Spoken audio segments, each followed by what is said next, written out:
viendo la pantalla, ¿no es cierto? Sí, doctor. Entonces vamos a desarrollar este tema. ¿Están presentes? ¿Están viendo la pantalla? Sí, doctor. Bien. Sí, se ve en la pantalla, doctor. Vamos a ver esta clase que es bastante importante, ¿no? Sobre todo ahora tiene un campo que no tiene límite, esta infertilidad masculina. Y más bien, como sucede en otras partes de la urología, está siendo absorbida por otras especialidades, ¿no? Ahora la infertilidad masculina la manejan más, no necesariamente los andrólogos, que serían los indicados en comandar estos equipos, sino hay veces son comandados por ginecólogos y también por biólogos o laboratoristas. Entonces nosotros, este es tema de nosotros, de la especialidad, y tenemos que tener conocimientos básicos para poder ayudar a nuestros pacientes con algo que es muy, muy, muy, muy importante, que es la fertilidad en el varón. Bien. Entonces, nosotros podríamos definir a la infertilidad masculina como la incapacidad de una pareja, ya empezamos a hablar de una pareja sexualmente activa que no utiliza métodos anticonceptivos para conseguir un embarazo en un año. Entonces, sigue vigente pues esta definición de la OMS del año 95. Entonces, ¿qué queremos nosotros recalcar aquí? Que la pareja tiene que vivir, dormir junto un año, porque parejas pueden estar casados, son esposos, y si somos esposos, ya pasó un año y no tenemos descendencia, no ha salido embarazada la señora. ¿Qué pasa? Que el varón trabaja lejos de la esposa, ella trabaja en otro sitio, y concuerdan 1 o 2 días al mes en su casa, ¿no? Entonces no viven juntos. Entonces ahí no cumple los requisitos de la definición, ¿ya? El factor masculino es el único responsable en el 20% de los casos. O sea, de la totalidad, el 20% se deben exclusivamente por problema masculino. Y contribuye a la infertilidad de pareja en el 50% de veces. O sea, en general, del 100%, el 50% tiene que ver con el varón y el 50% tiene que ver con la mujer, ¿no? Pero puramente por causa del varón es el 20%. La prevalencia de infertilidad se calcula en 1 de cada 5 parejas en países desarrollados. O sea, es bastante frecuente.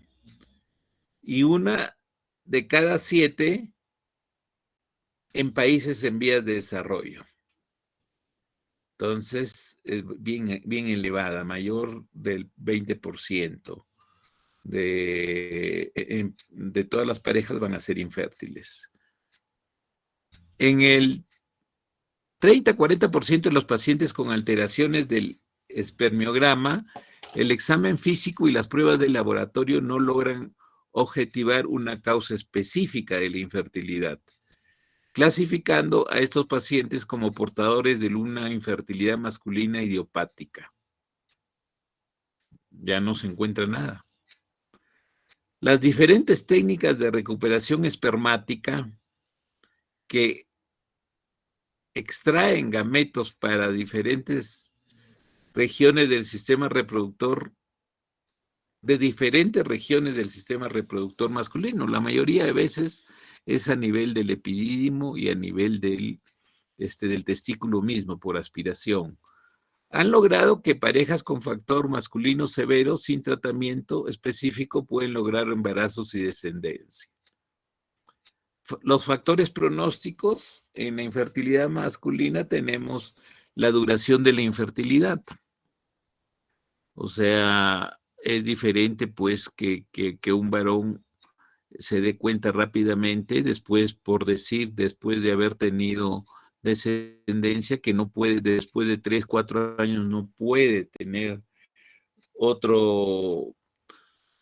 nueva descendencia. Entonces ahí es un diagnóstico más o menos precoz y el pronóstico es mejor, ¿no?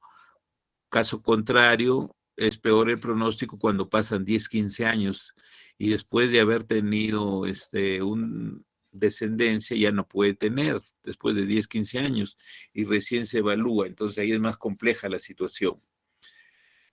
Si la infertilidad es primaria o secundaria, o sea, si ha tenido descendencia o no, o entonces sería primaria cuando nunca ha tenido descendencia y secundaria es cuando ya hubo previamente tuvo previamente un hijo o hija. Los resultados del análisis del semen también, cuanto más alterados están los análisis, más se alejan de la normalidad, entonces el pronóstico será peor, eso es lógico. La edad y la fertilidad de la pareja, ¿no? De la mujer. O sea, la edad ideal para la mujer tener descendencia oscila probablemente entre los 20, 25 años. Encima de 35 años, la fertilidad en la mujer baja drásticamente. Y ni qué decir encima, pues, de los 40 años. La probabilidad es muy baja. Entonces, hay que tener en cuenta este dato. Causas de la reducción de la fertilidad masculina. Se divide en 4 áreas principales. Primero, trastornos endocrinos y sistémicos, generalmente relacionados con el hipogonadismo secundario, hipogonadotrófico, que representan un porcentaje bajo del 2 al 5%.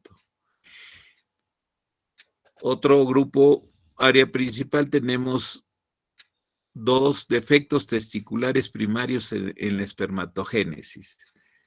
Aquí el porcentaje es el mayor, ¿no? Se presenta mayormente esto entre el 65 y 80%, de los cuales la mayoría tiene dispermatogénesis idiopática. Un defecto aislado de la espermatogénesis sin causa identificable.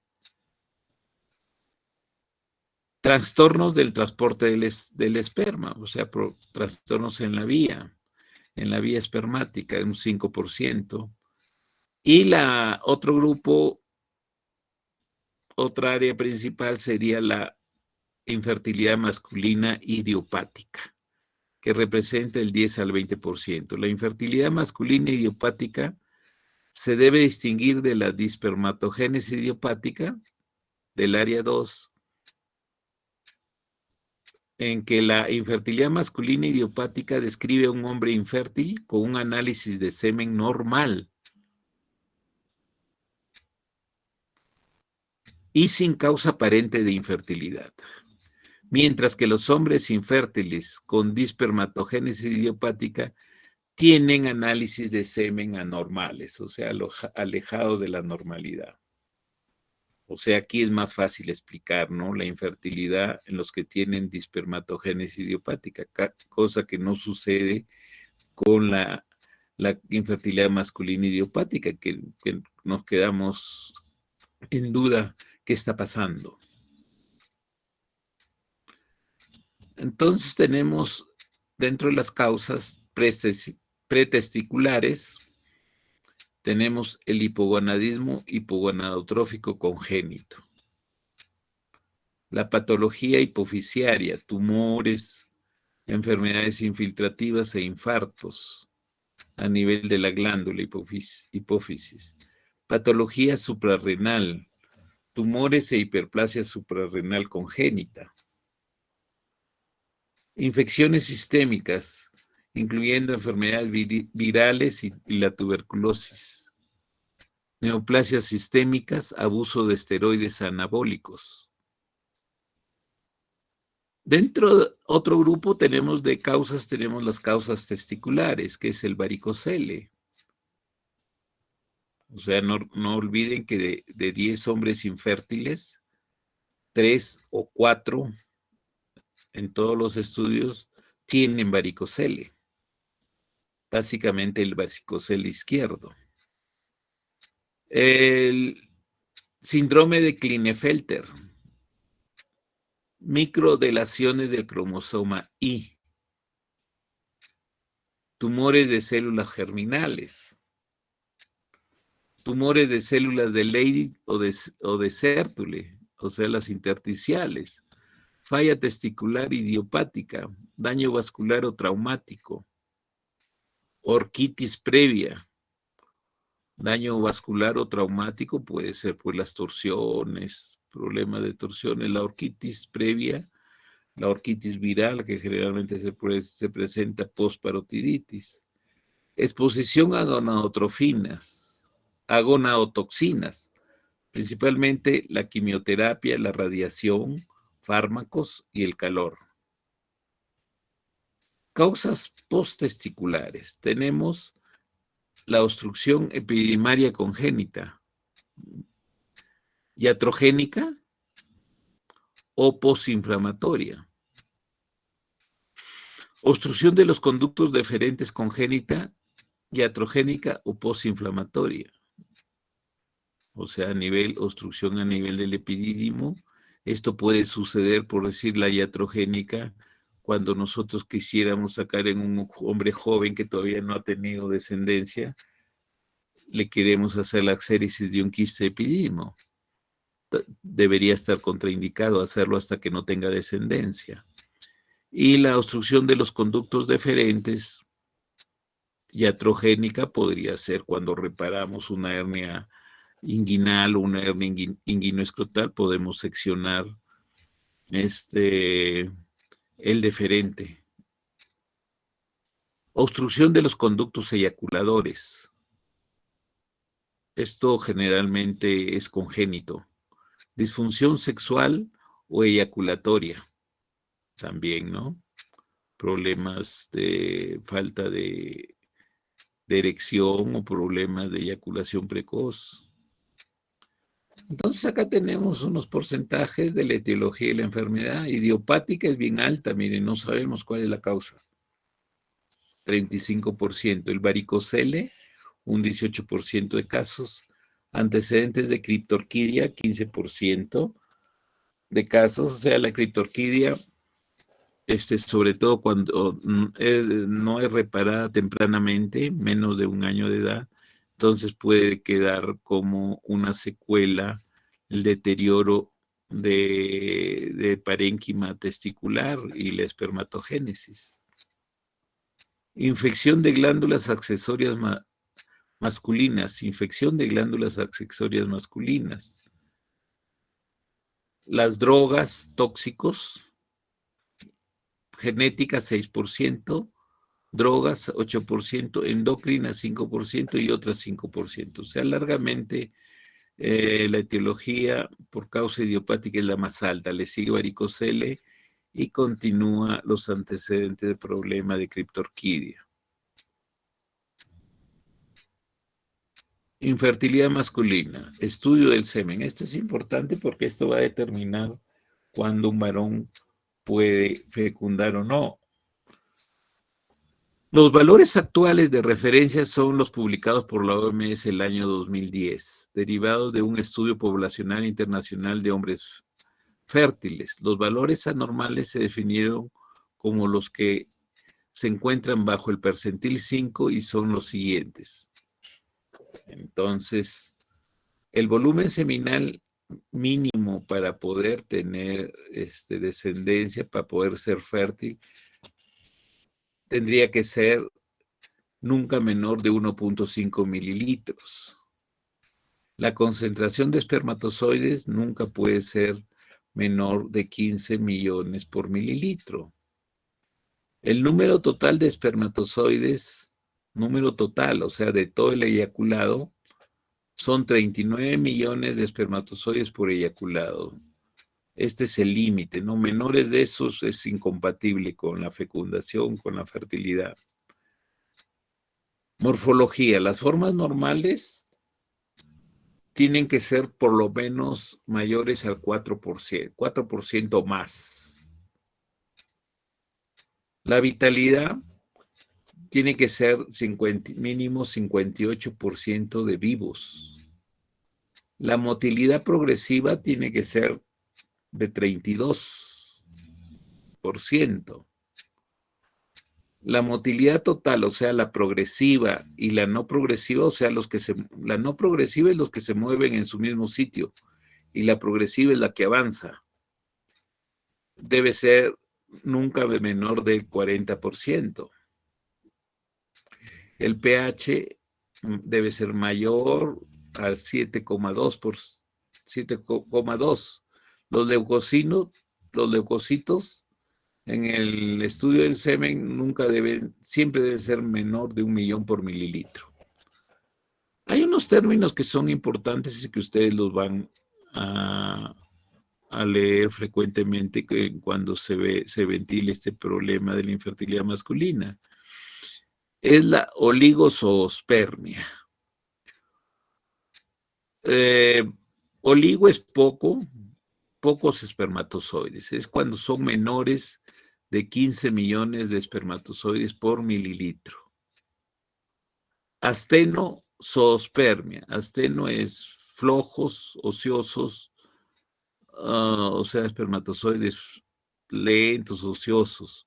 Menor se da cuando los espermatozoides móviles van a ser menor del 40%. Y la teratozoospermia, terato anormal, o sea, espermatozoides anormales, se refiere cuando las formas normales van a ser menos del 4%. Muy a menudo las tres patologías existen simultáneamente en forma del síndrome de oligoastenos-teratozoospermia. Entonces, la infertilidad masculina pues tiene una parte importante como factor causal, la cuestión hormonal, ¿no? Por eso nos vemos obligados a hacer estudios siempre hormonales cuando hay infertilidad masculina. Las disfunciones endocrinas son más prevalentes en los varones infértiles que en la población general, pero son raras. O sea, no siempre pensar que todo es por hormona. Debe dosarse folitropina, que es la FSH, hormona luteinizante, LH y testosterona. Si hay alteraciones en el semen. En la zoospermia se debe distinguir si la causa es obstructiva o no. Un valor de FSH normal se asocia a obstrucción. O sea que la glándula está produciendo espermatozoides, pero no son eliminados al exterior por un problema probablemente obstructivo. Entonces, esa combinación es importante resaltarla, ¿no? Que si hay obstrucción con azoospermia, entonces pensar, y el FSH es normal, entonces pensar en obstrucción, algo mecánico, ¿no? El hipogonadismo hipergonadotrófico, en los cuales FSH y LH están elevados. La alteración de la espermatogénesis asociada con niveles elevados de gonadotrofinas no se asocia a alteración endocrina generalmente.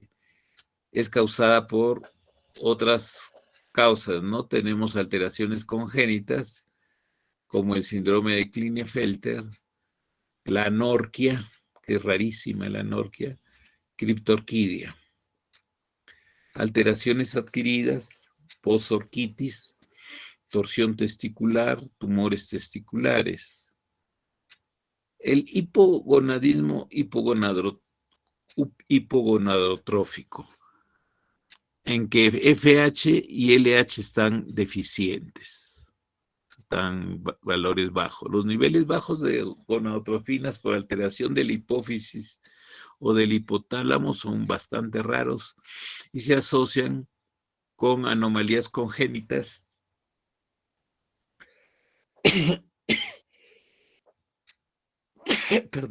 como el hipogonadismo hipogonadotrófico idiopático, que es el síndrome de Kalman, ¿no? Anomalías adquiridas, enfermedad hipofisial adquirida, tumor o enfermedades granulomatosas. Y factores exógenos como fármacos, ¿no? Los esteroides, anabolizantes, la irradiación también.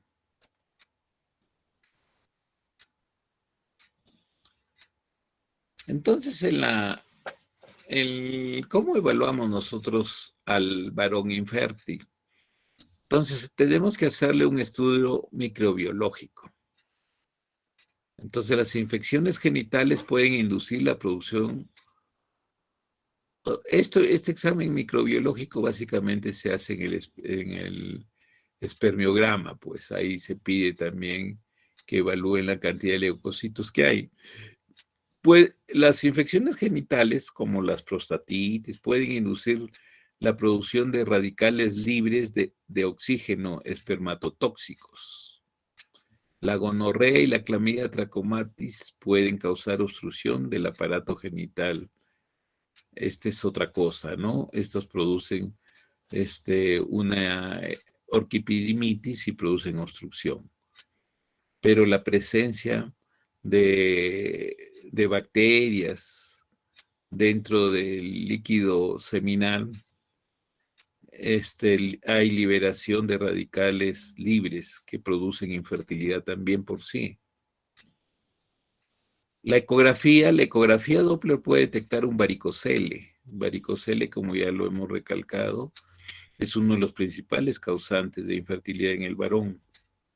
Entonces, si se detecta varicocele y es un hombre infértil, lo conveniente es operarlo. Tumor testicular o bicocalcificaciones. Básicamente el tumor testicular, ¿no? La ecografía transrectal está indicada si el eyaculado es menor a 1.5 mililitros. O sea, si hay, eso vendría a ser la hipospermia, o sea, poco volumen. Entonces, si hay menor, habría que descartar obstrucción de los conductos eyaculadores. Puede haber estenosis y eso es lo que no deja eliminar buena cantidad de semen en el eyaculado. La biopsia testicular la hacemos cuando hay zoospermia. O también cuando tenemos oligoastenoteratozoospermia extrema, en presencia de volumen testicular normal, o sea, testículos aparentemente normales, y niveles de FSH normales. Sirve para diferenciar la insuficiencia testicular de la obstrucción del aparato genital masculino. Pruebas genéticas puede incluir el cariotipo, ¿no? Anomalías cromosómicas, se recomienda el cariotipo para hombres infértiles con concentraciones séricas elevadas de FSH y LH y una concentración de espermatozoides inferior a 10 millones por mililitro. El síndrome de Klinefelter es la anomalía cromosómica sexual más común. La fórmula 47XXY se presenta en uno de cada 500 a 600 hombres en la población general. Presentan una genopatía y en azoospermias no obstructivas puede tener una frecuencia de 1 en 7 hombres. El Klinefelter, pues ustedes ya lo habrán revisado varias veces, este síndrome, que tiene características clínicas variables y en algunas veces sutiles. En el recién nacido, en la etapa de la infancia, cursa este síndrome con criptorquidia bilateral, pene pequeño, escroto bífido, o sea, como si fueran labios mayores, ¿no? Qué raro, o presenta en forma rara fisura paladar, cardiopatía congénita. En la etapa escolar puede presentarse dislexia, problemas de lenguaje, dificultades en el aprendizaje, descoordinación motora, problemas de interacción social. En la pubertad, adolescencia, los cambios son más notorios. Puede haber ginecomastia, o generalmente hay ginecomastia. Testes pequeños, duros, firmes. Talla alta, son, de acuerdo al grupo, a la talla de la familia, son los más altos. Con tronco relativamente más corto que extremidades inferiores. O sea, distribución femenina, ¿no? Adultos, infertilidad en el 10% de los pacientes. El 10% de los pacientes azospérmicos tiene este síndrome. Hay hipogonadismo hipergonadotropo, o sea, aumento de las gonadotrofinas. Hay diabetes tipo 1 y 2. Puede haber el síndrome metabólico, osteoporosis, tumores gonadales, tumores mediastínicos, cáncer de mama. Es 30 veces mayor que los varones normales. Linfoma, leucemia, trastornos inmunológicos. El 92% de los pacientes con Klinefelter son azospérmicos. La biopsia testicular bajo microscopio, el micro-TC, es la técnica con mejores tasas de éxito de recuperación espermática. Recuperación en el 30-50% de los pacientes. Estos varones, estos pacientes con síndrome de Klinefelter, algunas veces pues quieren tener descendencia. Aproximadamente un 10 a 13% de los pacientes con azoospermia son portadores de una microdeleción del cromosoma Y. Entonces acá las características, pues la calvicie frontal ausente, crecimiento de barba, hombros estrechos tipo femenino, generalmente no tienen pelo en pecho. Le desarrollan las mamas, tienen ginecomastia. La distribución del vello pubiano es femenino. Normalmente el varón es en rombo, ustedes saben. Caderas amplias. Tienen caderas amplias tipo mujer. Testículos bien pequeños. Y los brazos y las piernas son bien largas y el tronco es corto, ¿no? En cuanto a las pruebas especializadas, cuando hay problemas de infertilidad en el varón, tenemos la integridad del DNA.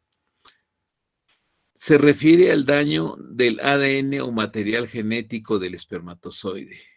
A diferencia del ovocito, que posee un abundante citoplasma y capacidad de reparación del ADN, el espermatozoide tiene escasa o nula capacidad de recuperación.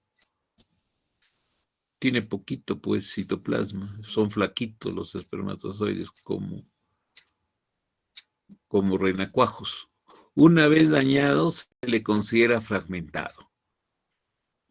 O sea, cuando está dañado el espermatozoide, se le considera que está fragmentado y entrará en un proceso de apoptosis, ¿no? De muerte.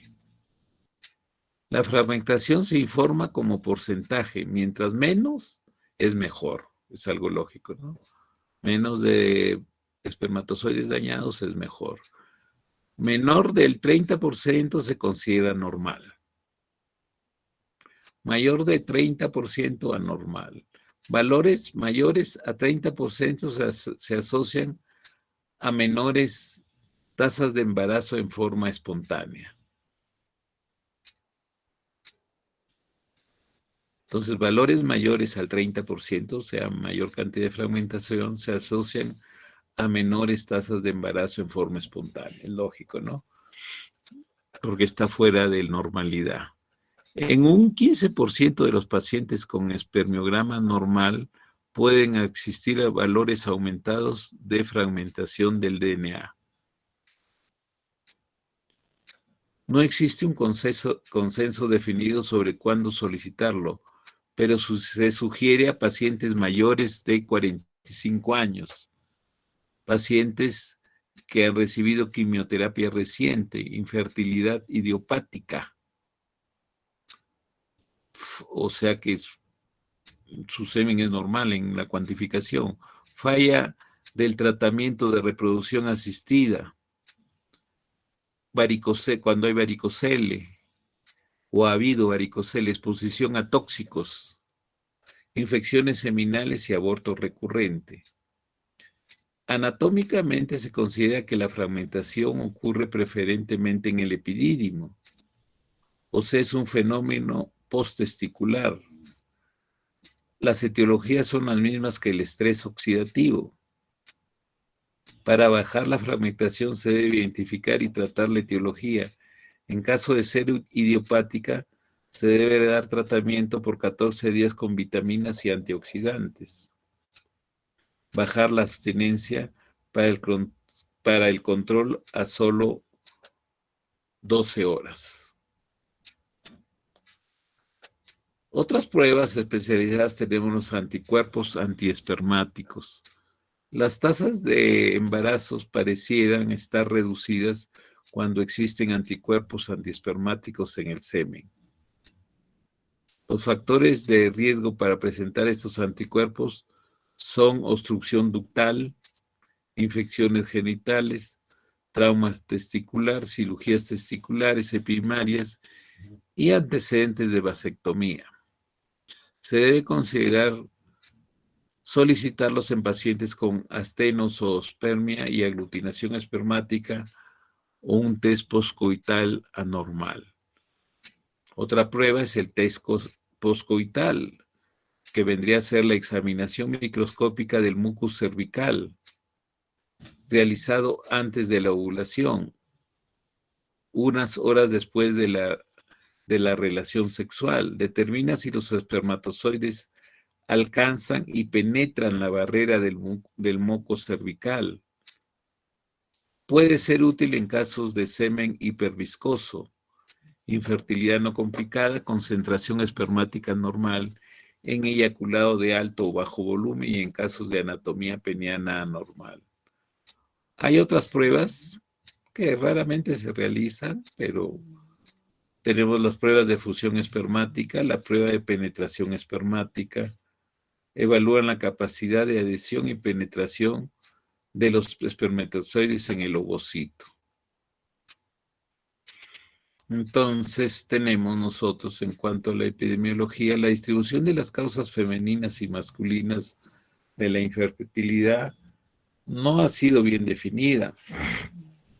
En un estudio multicéntrico de la Organización Mundial de la Salud, en el periodo del 82 al 85, el 20% de los casos se atribuyeron a factores masculinos, puramente, el 38% a factores femeninos, puramente, y 27% a ambos, y el 15% a ninguno, o sea, sería recontra idiopática, ¿no? No se sabría la causa ahí.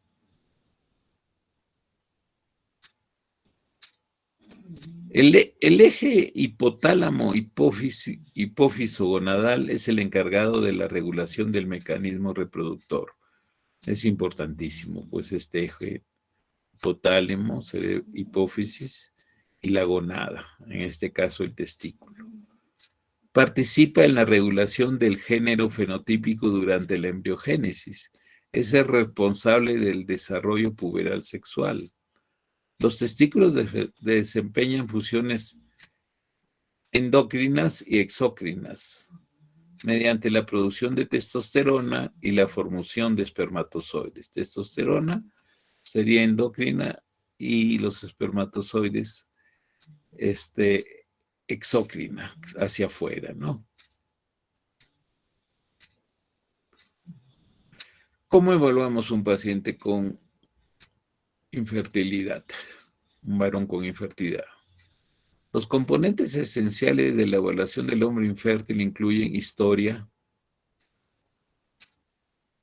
historia del paciente, la anamnesis médica y sexual, o sea, su tipo de actividad sexual, cuántas veces realiza, cuánto dura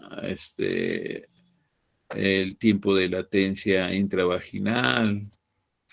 Todos esos detalles deben, la frecuencia es importante de la actividad sexual.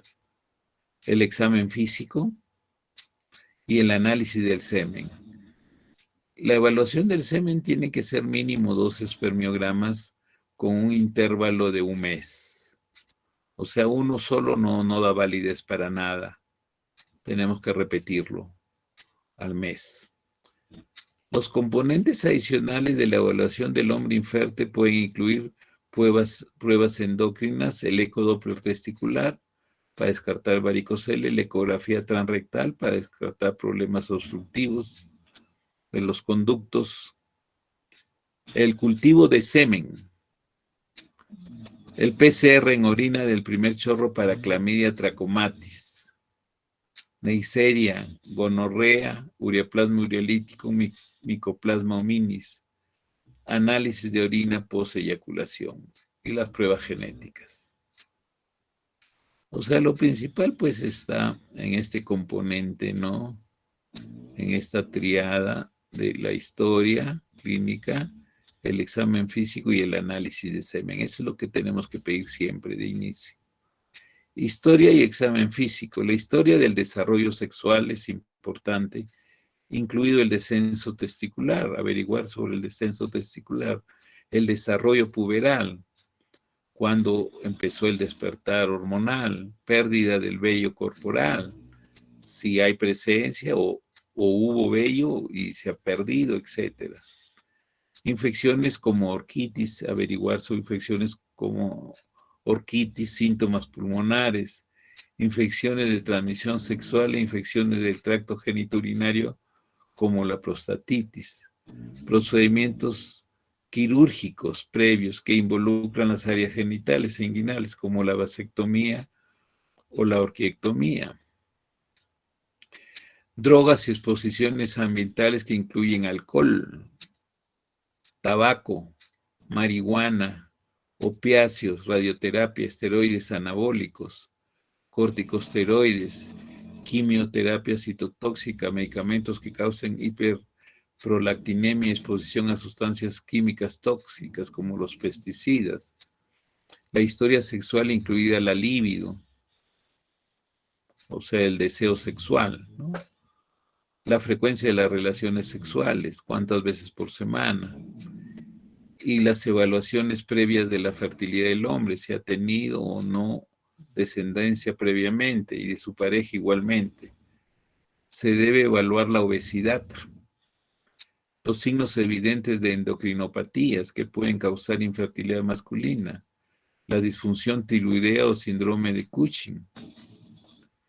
Y la parte bien importante es el análisis del semen, ¿no? Es la evaluación del laboratorio clave de la pareja masculina de una pareja infértil. La muestra debe obtenerse después de 2 a 7 días de abstinencia eyaculatoria. En promedio son 4 días. De ser posible, se recolecta la muestra en el consultorio mediante la masturbación, sino en el domicilio y llevarlo al laboratorio antes de 1 hora. Es mejor en el consultorio mismo.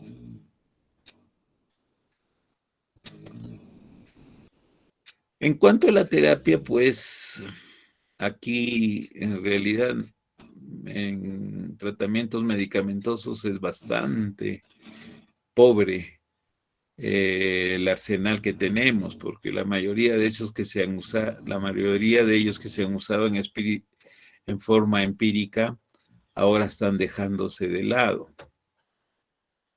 Se debe evitar el uso de antibióticos. Antes, si había leucospermias, o sea, si había, por decir, leucocitos aumentados en el semen, normalmente deben haber menos de 8. Pero si hay, por decir, 100, 200 o más, hay que hacer idealmente un espermiocultivo y antibiograma y no dar tratamientos antibióticos en forma empírica porque hay leucocitos.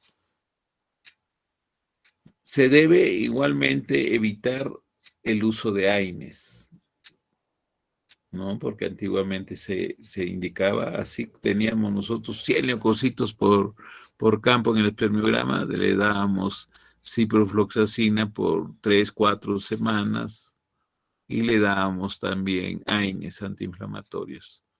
Algunos expertos recomiendan los AINES, bloqueadores de mastocitos o antioxidantes como la vitamina E para mejorar la calidad del esperma en los hombres con leucospermia asintomática, o sea que tienen leucocitos pero no tienen ningún síntoma.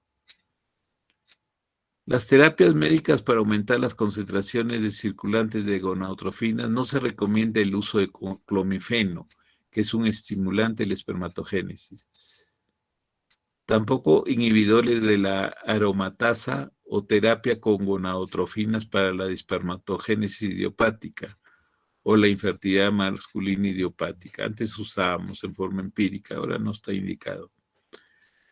Cambios en el estilo de vida, esto sí se está estudiando bastante actualmente y hay que tenerlo en consideración. Se sugiere prácticas del estilo de vida saludable para hombres infértiles. Hay poca evidencia de que los cambios en el estilo de vida mejoren la fertilidad. Existe evidencia inferencial de que evitar el tabaco, la marihuana, el alcohol y la obesidad podrían ser útiles para optimizar la espermatogénesis. Entonces, si nosotros en la evaluación del paciente infértil encontramos varicocele, se sugiere la reparación quirúrgica de varicocele solo en hombres infértiles con análisis de semen anormales y varicoceles grandes de grado 3, o sea, aquellos que se evidencian, que se determinan cuando el paciente puede estar echado y sin realizar ningún esfuerzo ya se visualiza el varicocele. Ese es el grado 3. No necesita que haya valsalva para que se haga evidente el varicocele. Eso quiere decir varicocele grado 3. Cuando en posición supina nosotros vemos el varicocele sin necesidad de que haya maniobra de valsalva. La reparación quirúrgica también es razonable en hombres con o sin infertilidad, con varicoceles grandes que causan síntomas. O sea, si el paciente tiene un gran varicocele y además es sintomático, le duele, entonces hay que proceder al tratamiento quirúrgico. Con varicoceles que causan síntomas. No se recomienda la cirugía en varicoceles en hombres infértiles con varicoceles pequeños no palpables, o sea, de grado 1. O sea que nosotros vemos al paciente en decúbito supino y no observamos el varicocele. Pero sí lo detecta de repente el ecodoppler o a maniobras de presión, aumento de presión intraabdominal valsalva mayores, ¿no? Observación. En el líquido seminal y leucocitos y espermatozoides defectuosos producen especies reactivas de oxígeno, ROS. Diversos estudios han postulado que el desbalance entre ROS, especies reactivas de oxígeno, y sustancias antioxidantes, el estrés oxidativo, juega un rol fundamental en diversas condiciones relacionadas a infertilidad masculina como el varicocele.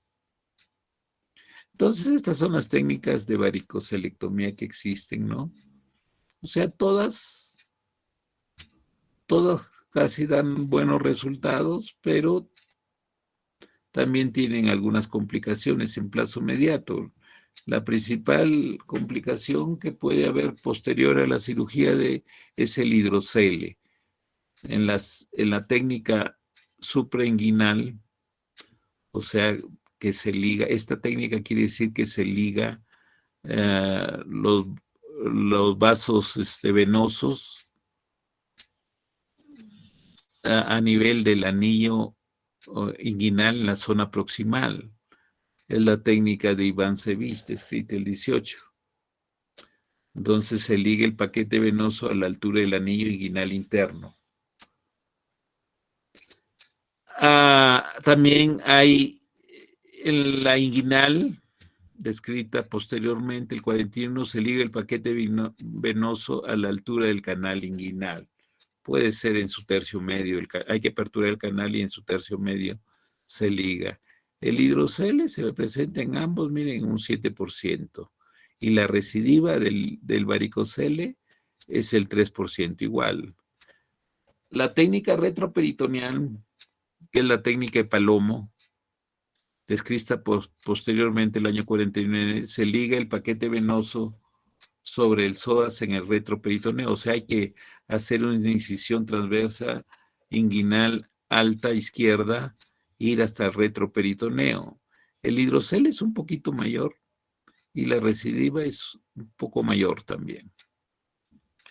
El problema, no, nosotros realizamos esta técnica porque en realidad hacemos la técnica de Palomo modificada, que consiste en aislar todo el paquete espermático y ligarlo en bloque. No separamos la arteria, no aislamos la arteria ni linfáticos. Entonces lo hacemos en bloque y no tenemos mayor tasa de recidiva. Sí presentamos en algunas oportunidades el hidrocele, pero esto se presenta en todas las técnicas, ¿no? Hay otras, la mejor técnica probablemente ahora es la técnica subinguinal microquirúrgica, en que se liga el paquete venoso bajo el anillo inguinal externo. En la tasa del hidrocele, miren, aquí es bajísima, 0,5%, y la recidiva es el 1%. El inconveniente es de que esto es microcirugía, o sea, hay que usar 4 aumentos, de 2 a 4 aumentos se usa. Entonces hay que tener la logística y el adiestramiento de usar este tipo de microscopio, ¿no? Y también está la técnica laparoscópica, que da un poco menor también de hidrocele como complicación y recidiva menor. Entonces las mejores técnicas serían la microquirúrgica y la laparoscópica.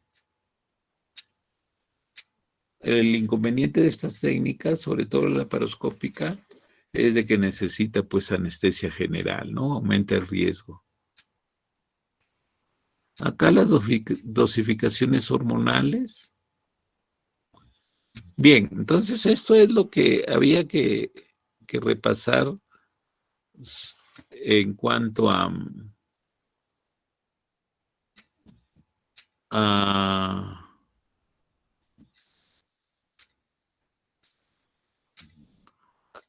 infertilidad.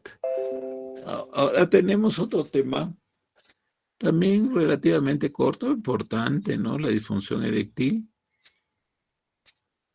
Si habría alguna pregunta, al final la vamos a absolver, ¿ya? Entonces, tenemos la disfunción eréctil.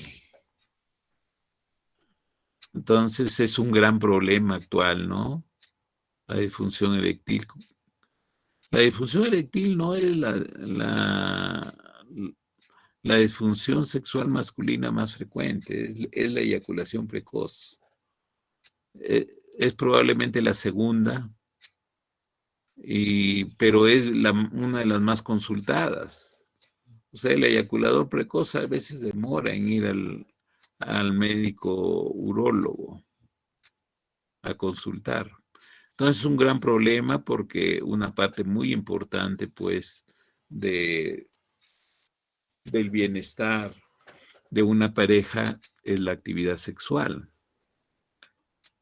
Entonces aquel paciente que tiene el problema de disfunción eréctil se siente muy desafortunado. se siente muy desdichado y hay veces no es comprendido por la pareja. Sobre todo últimamente, es frecuente, muy frecuente en nuestra zona, en los niveles, por decir, medios o bajos de nuestra sociedad acá cusqueña, que el hombre que tiene este problema, él ya sabe, como se dice, caballero nomás, ya, chao. Usted lo bota, o sea, la compañera trata de ayudarlo hasta donde se puede, pero después lo reemplaza y no pasa nada. Bien, entonces la disfunción eréctil es una disfunción sexual masculina caracterizada por la incapacidad de mantener una relación sexual satisfactoria debido a una erección deficiente. ¿Ya? Otras disfunciones son del varón, tenemos la eyaculación precoz, que como les digo es la más frecuente, la eyaculación retrógrada, que se presenta por el uso de fármacos básicamente, ¿no? Los alfa bloqueadores dan eyaculación retrógrada. La eyaculación retardada, que es menos frecuente, pero más compleja en el manejo. Es cuando normalmente, pues, el periodo de latencia intravaginal debe bordear los 6 a 8 minutos. O sea, es el tiempo desde que se penetra hasta que se eyacula. Entonces hablamos nosotros de eyaculación precoz cuando es menor de este tiempo normal, pero los que se ha establecido ya está normado que obligatoriamente deben tener tratamiento aquellos que duran menos de 1 minuto de periodo de latencia intravaginal. O sea, hay en algunas oportunidades que incluso sin penetrar ya eyacularon. La eyaculación retardada pues se da cuando duran más de 10, 15, 20 minutos. Es una patología que no pueden eyacular. La anorgasmia es la incapacidad de alcanzar un orgasmo durante la actividad sexual consciente. Entonces, en cuanto a la epidemiología, se presenta en el 52% de los hombres entre 40 y 70 años de edad en Estados Unidos. Es bien alto, ¿no? Miren, 52% de 2-1 entre 40 y 70 años de edad. Y de los cuales podríamos considerar leve. Se considera pues una disfunción eréctil leve cuando logra tener la actividad sexual, pero la tumescencia no es tan buena. Moderada es cuando ya ha habido un episodio así de falta de penetración. No ha podido penetrar, pero no es lo usual. Generalmente logra penetrar, pero ya sucedió un episodio que no logra penetrar. Y completa es cuando desgraciadamente ya no logra penetrar. Entonces, más frecuente es la moderada, en 25%, le sigue la leve y la completa en el 10%. Factores asociados, uno de los principales es la hipertensión, la hiperlipidemia, o sea, el aumento de los triglicéridos, del colesterol, la diabetes pues es por excelencia la enfermedad más asociada a la disfunción eréctil. Las cardiopatías, el tabaquismo, felizmente el tabaquismo ya está alejándose, antecedente de radiación o cirugía por cáncer de próstata, algunos factores psicológicos influyen, problemas, el factor psicológico más importante quizás tiene que ver con los traumas que tienen en el inicio de la actividad sexual. Entonces hay mujeres que se denominan, entre comillas, mujeres castradoras, que la máxima satisfacción de ellas es solo lograr que haya la penetración cuanto antes. Entonces, eso generalmente psicológicamente altera al varón. La baja autoestima también es importante, ¿no? La depresión, la ansiedad, el enojo, insatisfacción con la pareja. Entonces, acá más o menos como debe ser la erección plena, generalmente es con una angulación hacia arriba, que varía de acuerdo a cada caso. Generalmente puede ser 30 hasta 40, 45% de grados. La erección media es la que puede existir más bien en los adultos mayores. Los adultos mayores de 50 años ya no angulan tanto, sino más bien es una erección horizontal, débil hacia abajo, unos 25 grados, y impotencia, pues es la flacidez, la pendulez. Entonces acá tenemos la fisiología de la erección peniana, pues tenemos la estimuladas por los genitales, ¿no? La estimulación táctil se conserva en las lesiones de la médula, ¿no? En los parapléjicos, ellos logran buenas erecciones y eyaculados con estimulación de la zona genital. Entonces, por eso ellos conservan estas erecciones, pero tiene que haber estimulación de la zona genital. La estimulación central es más compleja, resulta de las memorias, fantasías, estímulos visuales, ¿no? O sea, un varón puede erectar por decir, con ojos cerrados, puede tener erección máxima si estas fantasías visuales o estímulos a veces olfativos, todo eso, logran la estimulación central y hay una erección plena. El origen central tenemos que ocurre en forma espontánea durante el sueño de movimientos oculares rápidos, o sea, el sueño REM. El sueño REM, ustedes saben que se da después de 90 minutos de empezar a dormir. Dura por un espacio de unos 10 minutos y se va a repetir cada 90 minutos. O sea que generalmente hay 3 o 4 erecciones plenas durante el sueño. Eso es normal en todos los varoncitos, desde chiquitos. Esas son de origen central. Y tenemos luego los mecanismos de erección del pene. Entonces, la erección, pues, es un fenómeno básicamente vasculogénico, o sea, vascular, ¿no? En que incluyen, pues, la indemnidad y buen funcionamiento del llenado de los cuerpos cavernosos, buen flujo arteriolar y también la musculatura lisa arterial. Se da el proceso de erección y después hay una oclusión a nivel venoso, la venoclusión, que es la que mantiene la erección.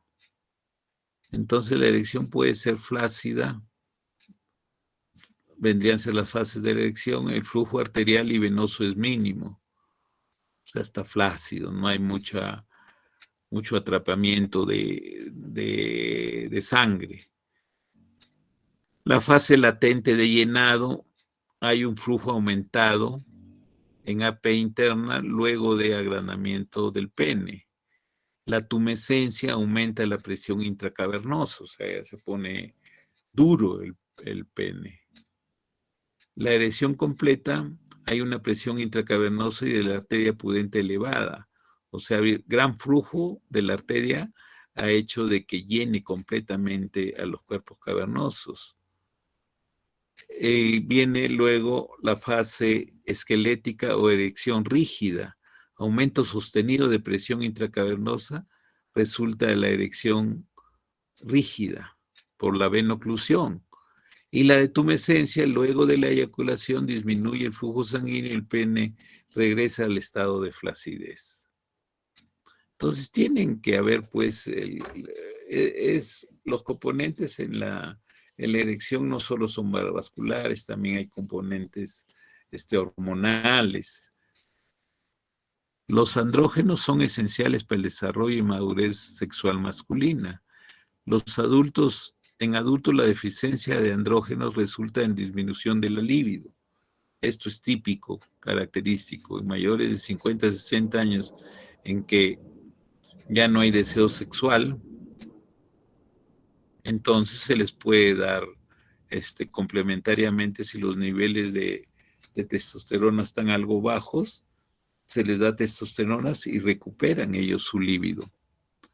El envejecimiento se asocia con disminución de la testosterona, dihidroepiandrosterona, tiroxina, melatonina y somatotropina.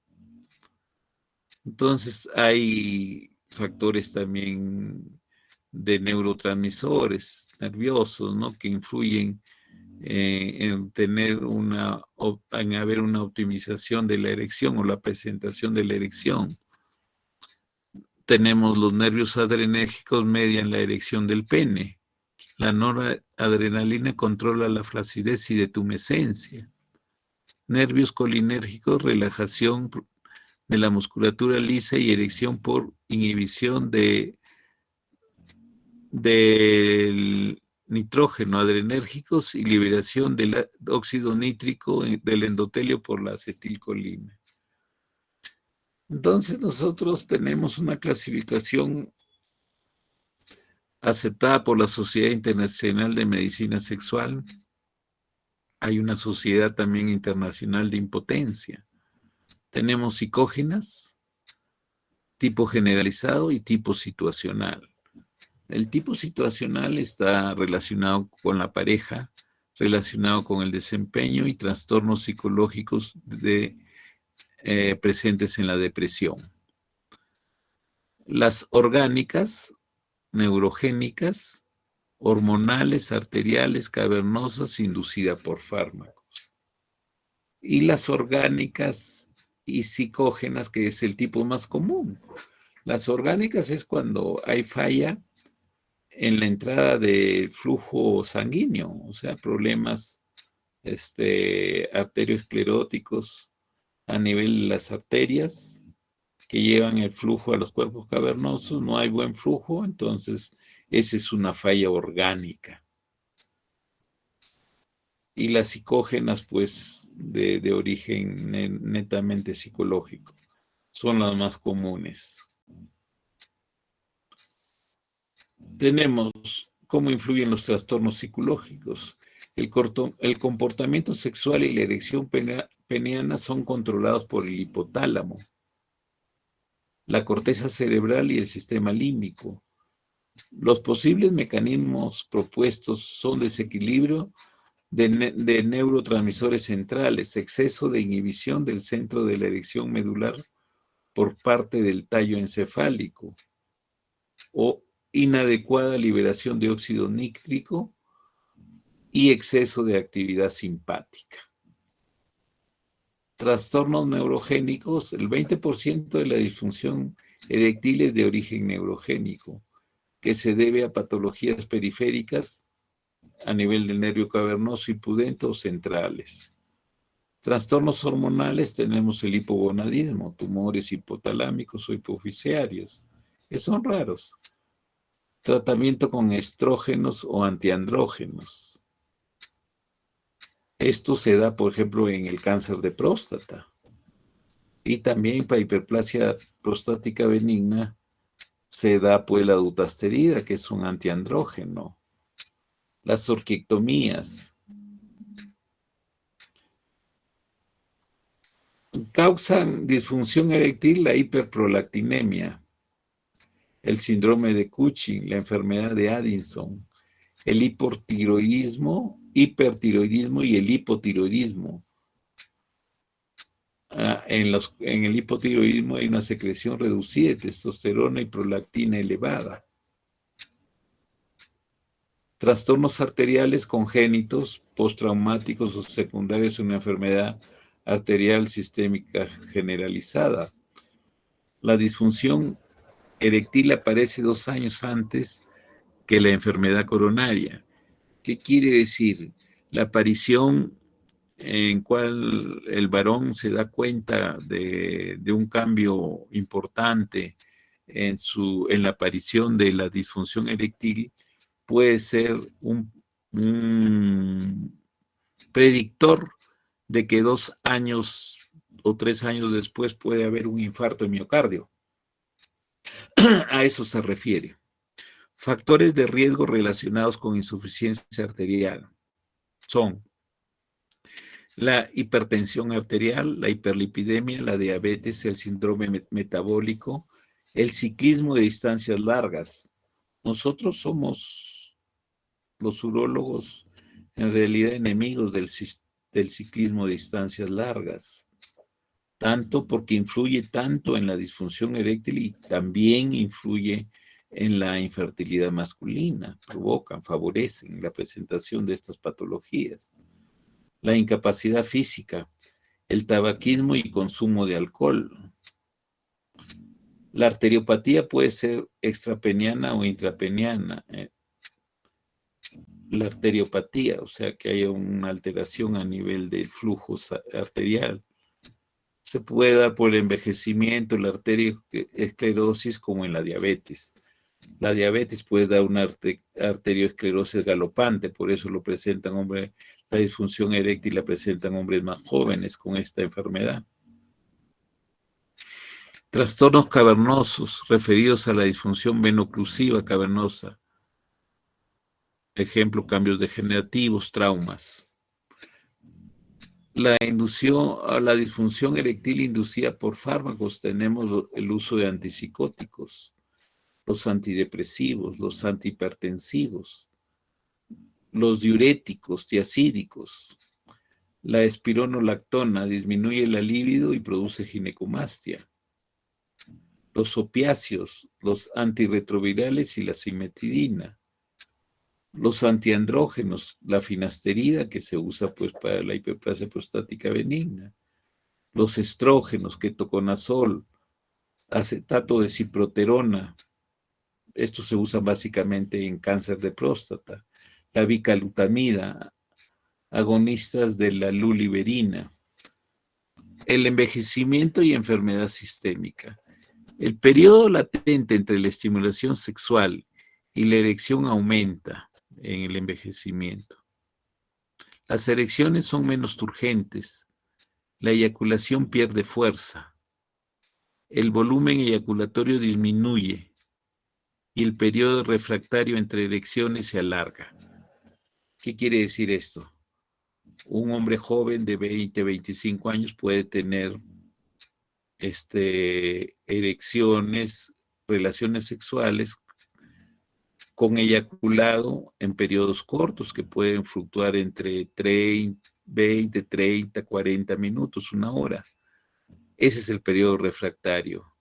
Ese se pierde. A partir de los 40 el periodo refractario puede llegar hasta 12 horas, o sea que no puede haber dos penetraciones con eyaculado en menos de 12 horas, cosa que sí puede suceder en hombres jóvenes, menores de 25, 30 años, puede suceder esto. Se va perdiendo progresivamente con la edad. Hay reducción de los niveles de testosterona. La testosterona está relacionada netamente con la libido, o sea, disminuye la libido. Diagnóstico y tratamiento, antecedentes médicos, sexuales y psicosociales. Hay que averiguar sobre antecedentes médicos sexuales, psicosociales.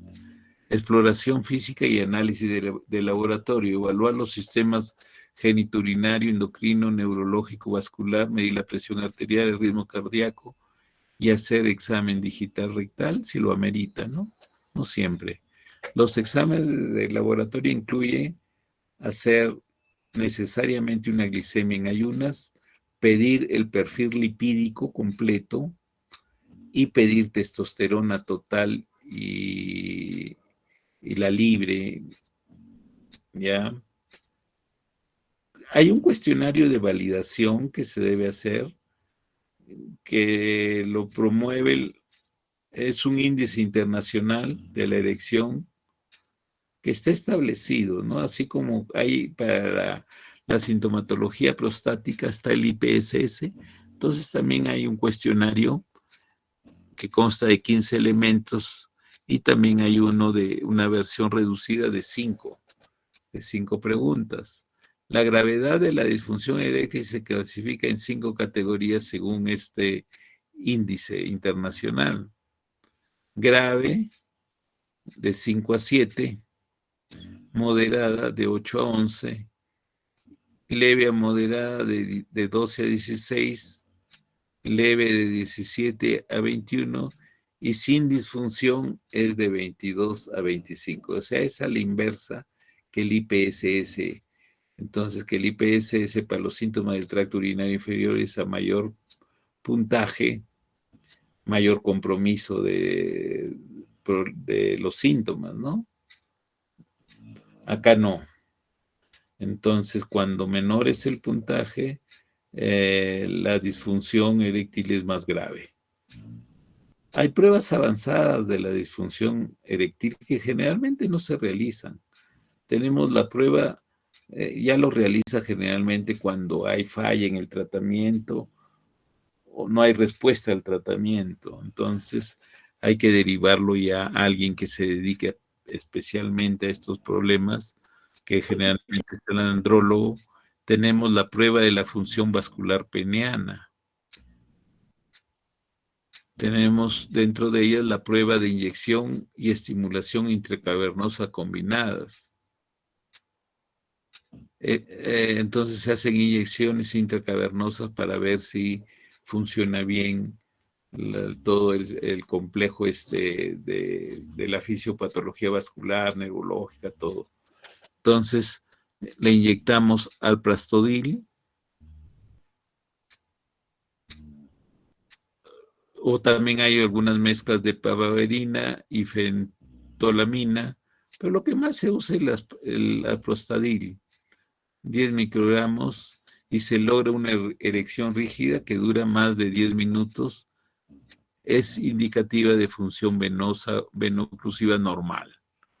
O sea, si nosotros inyectamos el alprostadil intracavernoso y logramos erección en los siguientes minutos.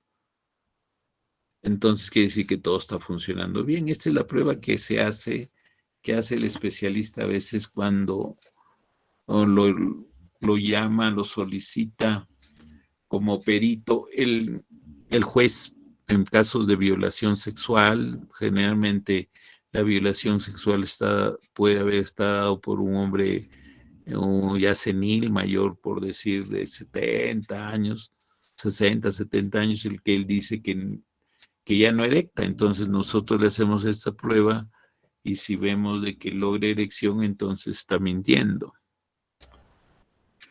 La ecografía dúplex a color se visualiza de manera selectiva las arterias dorsal y cavernosa.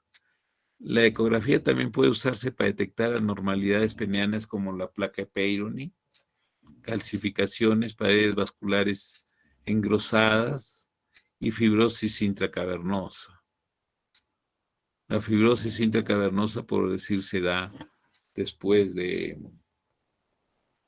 problemas de que ha habido erección prolongada, que no se ha resuelto rápidamente en las primeras horas, entonces llevan a una fibrosis intracavernosa. La cavernosografía y cavernosometría también se pueden realizar, pero son pruebas muy sofisticadas que rutinariamente no están en el arsenal del urólogo general, sino más bien del andrólogo en casos especiales. Presión de oclusión arterial cavernosa, la arteriografía, generalmente cuando ya se piensa de que la causa es orgánica por presencia de ateromas, hay que hacer arteriografía para ver el nivel de oclusión y estos son candidatos a ponerles una prótesis peniana, pues. Generalmente no dan buenos resultados, aunque se puede intentar hacer una desobstrucción, porque son arterias muy pequeñas, una desobstrucción para aumentar el flujo. Si se piensa realizar una cirugía de revascularización, esto es lo que se hace mal, ¿no? No tanto limpiar, entre comillas, los ateromas, sino hacer una revascularización. Se canaliza la arteria pudente interna e inyecta una solución de contraste diluida. Se hacen bypass, así como se hace en las coronarias, se hace acá también. La prueba de tumefacción peniana nocturna. Las erecciones nocturnas ocurren en 80% durante el sueño REM. Ocurren en hombres sanos de todas las edades y están más o menos libres de efectos psicológicos. El hombre promedio tiene de 3 a 5 episodios de tumefacción peniana nocturna cada noche. O sea, erecta varias veces durante la noche, con episodios que van de 30 a 60 minutos. Pueden durar desde 10 hasta 30 minutos, ¿no? La prueba se realiza con el Regiscan. La tumefacción peniana nocturna se diseñó para diferenciar la disfunción eréctil psicógena de la orgánica, porque una erección completa indica un eje neurovascular con función intacta. En Estados Unidos se usa de manera primordial en casos médicos legales o complicados, además de también se utiliza en investigación. Evaluación psicológica. La disfunción eréctil psicogénica es la incapacidad permanente de lograr o mantener una erección satisfactoria para el desempeño sexual, que se debe principalmente a factores psicológicos o interpersonales. Es frecuente, ¿no? Entonces, los estudios de laboratorio ya habíamos dicho: glucosa, perfil lipídico, testosterona y en algunos casos prolactina, FSH, LH. El tratamiento no quirúrgico de la disfunción eréctil. Tenemos los inhibidores de la 5-fosfodiesterasa oral.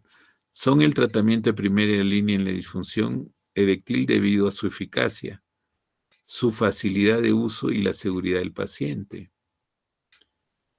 Se recomienda también cambios en el estilo de vida. La disfunción eréctil está relacionada con enfermedades vasculares arterioscleróticas, coronarias y periféricas, el síndrome metabólico caracterizado por obesidad central, lípidos anormales, desregulación de la insulina e hipertensión limítrofe, el ejercicio regular, dieta sana, abandono del tabaquismo, uso limitado del alcohol, pueden reducir el riesgo o mejorar la disfunción subyacente. Se debe perder 10% del peso corporal. Cambios de medicamentos. En hipertensos se debe cambiar a fármacos que incluyan antagonista de alfa-adrenoreceptores, bloqueadores del canal de calcio e inhibidores de la enzima convertidora de angiotensina. En depresión se debe cambiar a bupropión, buspirona y mirtazapina. Hormonoterapia. En el hipogonadismo más disfunción eréctil se debe usar andrógenos. Si no hay respuesta a los inhibidores de la 5-fosfodiesterasa, usar testosterona. Se tiene al ciprionato o al enantato de testosterona. Vienen inyecciones de 250 miligramos intramuscular cada 2 semanas. Hay presentaciones transdérmicas, pero no en nuestro país, en Estados Unidos, que dan 4 miligramos por día. Otra presentación en gel al 1%, 100 miligramos de testosterona diario en los hombros o en el abdomen del varón. Efectos adversos de reemplazo de testosterona. Tenemos la eritrocitosis,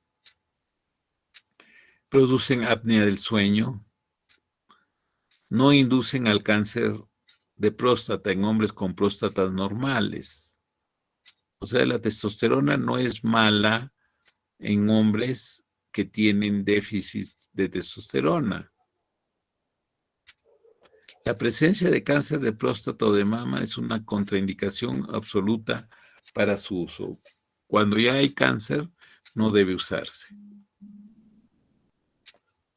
Entonces tenemos el tratamiento farmacológico, ¿verdad?, que es el más utilizado. Tenemos los inhibidores de la 5-fosfodiesterasa. Son el tratamiento médico de primera línea de la disfunción eréctil. Tenemos el sildenafilo, el vardenafilo, el tadalafilo y el avanafil. El tadalafilo tiene una duración de acción más prolongada. Generalmente dura hasta 72 horas. El avanafil tiene un inicio más rápido que puede ser menos de 15 minutos. Normalmente todos, el sildenafilo, el vardenafilo, el tadalafilo, se deben tomar 1 hora antes de la relación sexual. Con estómago vacío, el sildenafilo más no, y el vardenafilo, más no el tadalafilo, que se puede consumir alimentos 1 o 2 horas antes, no hay problema. La justificación para el uso de los inhibidores de la 5-fosfodiesterasa se basa en el papel de la vasodilatación inducida por el óxido nítrico, que está mediada por el monofosfato de guanosina cíclico, el GMP, para iniciar y mantener una erección. La detumescencia se asocia con el catabolismo del GMP cíclico por la enzima 5-fosfodiesterasa. Los inhibidores de la 5-fosfodiesterasa actúan aumentando los niveles del GMP cíclico intracavernoso mediante la inhibición competitiva de la enzima 5-fosfodiesterasa y como resultado aumentan tanto el número como la duración de las erecciones en los hombres con disfunción eréctil. Los inhibidores de la 5-fosfodiesterasa no funcionan sin suficientes señales ambientales y psicológicas que den lugar a una excitación sexual y estimulación suficientes para iniciar los cambios fisiológicos en el pene. O sea que tiene que haber un arranque, pues un estímulo sexual para lograr que empiece a actuar produciendo erección los inhibidores de la 5-fosfodiesterasa. O sea que no es que el varón se toma la tableta y se echa a dormir, sino tiene que haber un estímulo para que haya el inicio de la erección. Las guías prácticas actuales sugieren que la erección de los inhibidores de la 5-fosfodiesterasa deben basarse en las preferencias del paciente, incluidos el costo, la facilidad del uso y los efectos adversos. Los inhibidores de la 5-fosfodiesterasa están contraindicados en hombres que toman nitratos. Esto sí es importantísimo. No se puede usar en aquellos que han tenido antecedentes de infarto de miocardio y toman nitroglicerina para el dolor precordial. Ellos no se pueden, ¿no? Porque puede haber una potenciación de los efectos, puede haber incluso casos de hipotensión marcadísima que pueden dar síncope, paro, ¿no? El sildenafilo debe tomarse por vía oral con estómago vacío. Esta es la clave, ¿no? O sea, no puede haber alimentos sólidos en el estómago. 1 hora antes del encuentro sexual planificado. La dosis es de 50 miligramos y debe reducirse si hay efectos secundarios. Se puede aumentar hasta un límite de 100 miligramos, no, nunca más, porque ya se ha visto que no hay mejor respuesta a dosis mayores de 100. Si la respuesta eréctil no es satisfactoria, se puede llegar hasta 100. La duración de la respuesta es de aproximadamente 4 horas. O sea, su efecto es de hasta 4 horas. El vardenafil, su eficacia es similar al sildenafil, dura 4 horas y dosis es de 10 a 20 miligramos. El tadalafilo, igual de efectivo que el sildenafilo, pero tiene una duración de acción más larga. La dosis inicial es de 10 miligramos 1 o 2 horas antes de la relación sexual y se puede aumentar a 20. La mayoría de las presentaciones que hay en el mercado son de 20 miligramos. Si es necesario, o generalmente la dosis que más se usa es 20, pero debe empezar con dosis media. Su efecto dura hasta 36 horas. Hay dosis más bajas de 5 miligramos del tadalafilo al día que han sido aprobados para el tratamiento de los síntomas del tracto urinario inferior debido a la hiperplasia prostática benigna. La dosis diaria de tadalafilo no debe prescribirse en hombres con un aclaramiento de creatinina menor de 30 mililitros por minuto. O sea que no se debe usar en insuficiencia o disfunción renal avanzada. El avanafil es un nuevo inhibidor de la 5-fosfodiesterasa aprobado por la FDA. Está en algunos países de Sudamérica y en Europa. Tiene un inicio de acción más rápido, una vida media en el plasma similar al sildenafil, o sea, 4 horas. La dosis de 50 miligramos y puede ser aumentado a 100 o a 200 si es necesario. La dosis debe tomarse 30 minutos antes de la relación sexual y la dosis de 100 a 200 puede tomarse solo 15 minutos antes. Su absorción no se ve afectada por los alimentos. El sildenafilo es 1 hora antes. Efectos adversos lo dan todos. El sildenafil es un vasodilatador que puede disminuir la presión arterial y puede interactuar con los nitratos. Aquí es donde puede producir un síncope, una hipotensión muy marcada, ¿no? Aquellos que usan nitratos. Los eventos adversos incluyen sofocos, o sea, cara caliente, ¿no? Sensación de caloría, cefaleas, ojos rojos, dispepsia, en 12, 11 y 5% respectivamente. O sea, estos efectos colaterales, ¿no? Lo más frecuente son los sofocos, los ojos rojos. También se describe rinitis o congestión nasal. Pueden ocasionar visión azul, sobre todo el sildenafilo. El inhibidor de la 5-fosfodiesterasa reacciona en forma cruzada con el inhibidor de la 6-fosfodiesterasa, que está presente en la retina y desempeña un papel en la visión del color. Se presenta en el 3% de los casos la visión azul.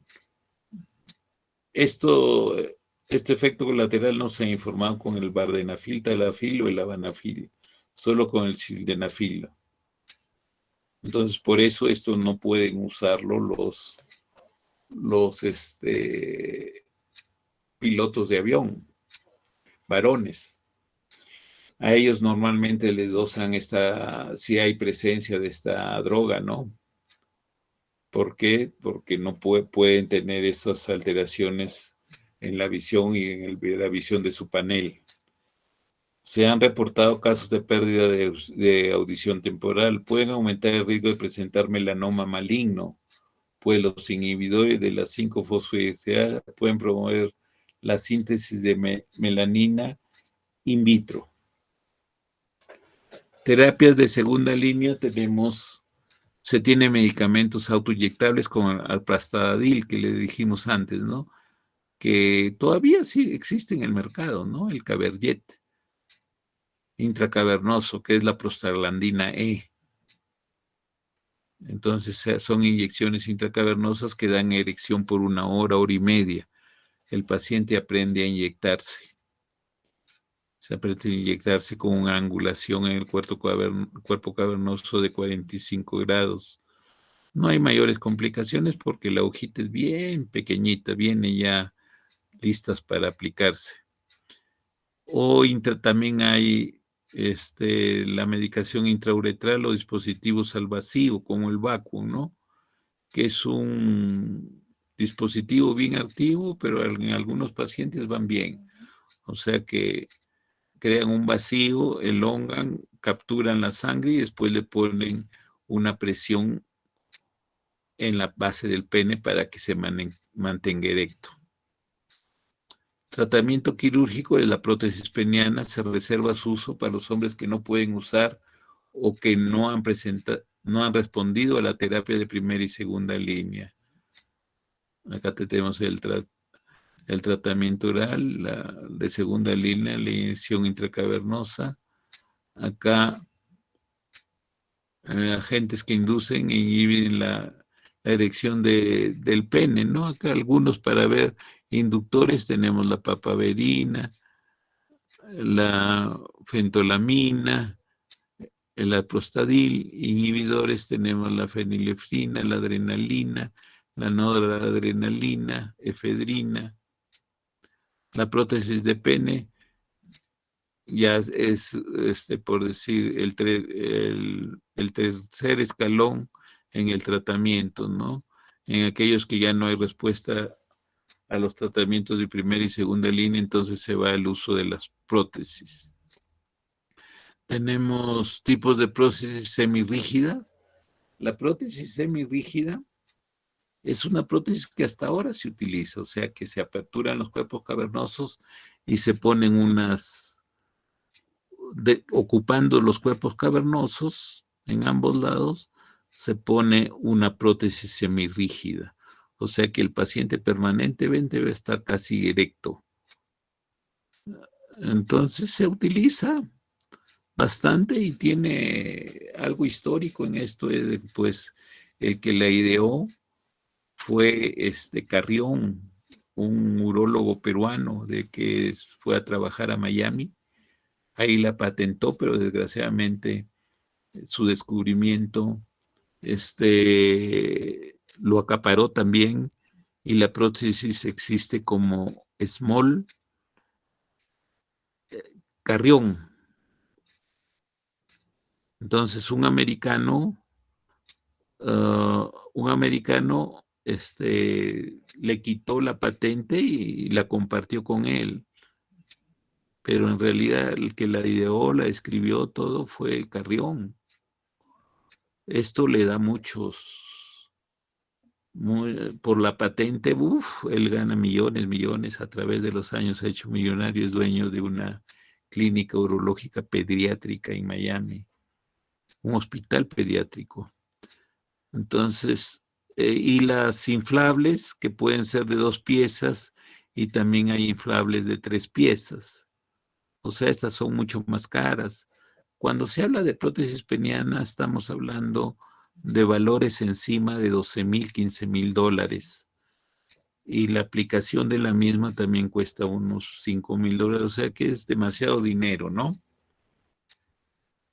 Pero para otros países pueden hacerlo y se utilizan estas. Acá tenemos lo que podría ser la semirrígida, ¿no? Entonces se hace una incisión en los cuerpos cavernosos de acuerdo al tamaño del pene, se introducen estos dispositivos, estas prótesis que son maleables, pero son rígidas, permanentes ahí, ¿no? Acá tenemos ya las inflables, que es de 2 piezas, ¿no? Hay un accionador que se coloca subdérmico, se acciona y eso va a lograr la erección.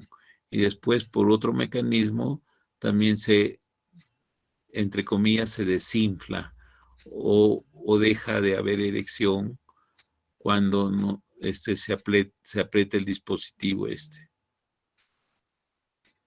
Entonces, implante de pene inflables, el dispositivo que logra que haya erección y detumescencia se coloca en la zona retropúbica, y el mismo paciente aprende a accionarlo. Muchas gracias. Entonces, eso es lo que había sobre estos temas para complementar la parte correspondiente a la urología, la primera unidad, que es la urología básica, general, lo que hemos llamado, ¿no? Bien, si hubiera alguna pregunta la absorbemos, si no queda concluida y quedamos nosotros para la siguiente clase el próximo lunes a las 2 de la tarde y el examen a la hora que ustedes dispongan. Yo les voy a dar un link para el examen, pero tienen que decirme la hora para programarlo, ¿ya? Doctor, probablemente sea 9 de la noche. Bien, me parece bien. Bien, Perfecto, gracias. si es así, entonces yo ya voy a ir preparando y le voy mandando el link. Van a ser 10 preguntas para contestar. Ya van a ver una o dos preguntas de la guía de prácticas, porque quiero que la lean ustedes si quieren también, porque es importante. No ha habido manera de desarrollarla porque cuando hacíamos las clases virtuales era más fácil llegar así, pero ahora es un poquito más difícil. Bien, entonces, ¿qué Doctor, dice ahí? doctor, algunos de mis compañeros me piden que como se graban las clases, si esas clases grabadas podrían ser subidas.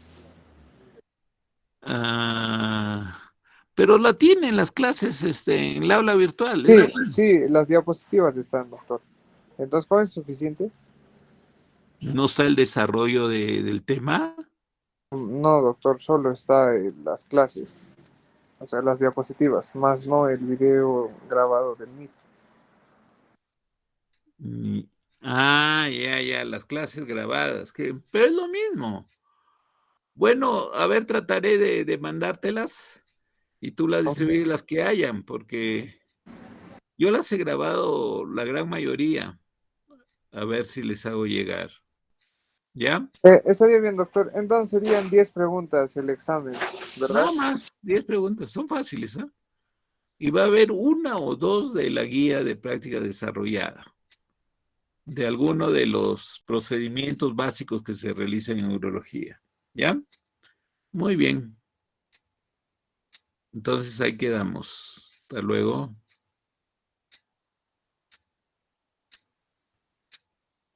Hasta Gracias, luego, doctor. doctor. Gracias. Doctor, Chao, buenas hasta tardes. luego. Chao.